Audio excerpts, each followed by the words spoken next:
প্রধানমন্ত্রীর সফর ঘিরে নেওয়া হয়েছে কড়া নিরাপত্তা ব্যবস্থা। এ নিয়ে আরো জানাতে ময়মনসিংহ থেকে সরাসরি যুক্ত হচ্ছেন সহকর্মী মাহমুদুল হাসান মিলন। মিলন, সেখানকার পরিস্থিতি কেমন দেখছেন, প্রস্তুতি কেমন জানাবেন?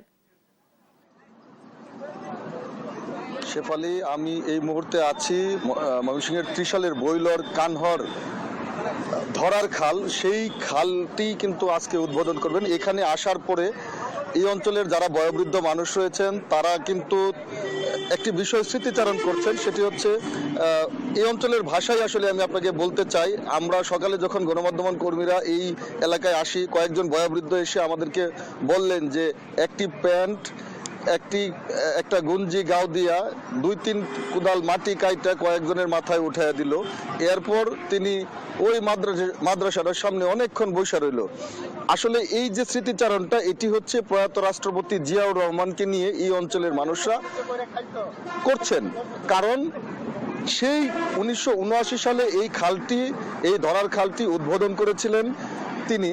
আজকে তার ছেলে প্রধানমন্ত্রী হয়ে এই খালটি উদ্বোধন করতে, পুনর্খনন করতে, উদ্বোধন করতে তিনি আসছেন। এটি এই অঞ্চলের মানুষের কাছে অত্যন্ত উচ্ছ্বাস এবং আনন্দের খবর। এই অঞ্চলের মানুষজন তারা এই বিষয়টিকে ঐতিহাসিক একটি বিষয় হিসাবে তারা উল্লেখ করছেন। কারণ বাবা রাষ্ট্রপতি অবশ্যই এই খালটি উদ্বোধন করেছিলেন, এখন ছেলে হিসেবে এই খালটি উদ্বোধন করতে আসছেন। এবং এই খালের উদ্বোধনকে ঘিরে এই অঞ্চলের মানুষের মধ্যে বেশ কিছু প্রত্যাশা আমরা দেখেছি। তারা বলছেন যে এখানে জিয়াউর রহমানের স্মৃতি রয়েছে। এই যে খালের পাশে সড়কটি রয়েছে, এই সড়কটি দিয়ে জিয়াউর রহমান হেঁটে হেঁটে এসেছিলেন। কিন্তু এই সড়কটি দীর্ঘ সময় চলে গেলেও এখন পর্যন্ত তেমন কোনো সংস্কার বা উন্নয়ন হয়নি। তাই তারা দাবি জানিয়েছেন এই সড়কটিকে জিয়া সড়ক নামকরণ করে যেন এই সড়কটির উন্নয়ন করা হয়। পাশাপাশি এই অঞ্চলে শিক্ষা প্রতিষ্ঠান এবং কমিউনিটি ক্লিনিক স্থাপনের দাবি জানিয়েছেন।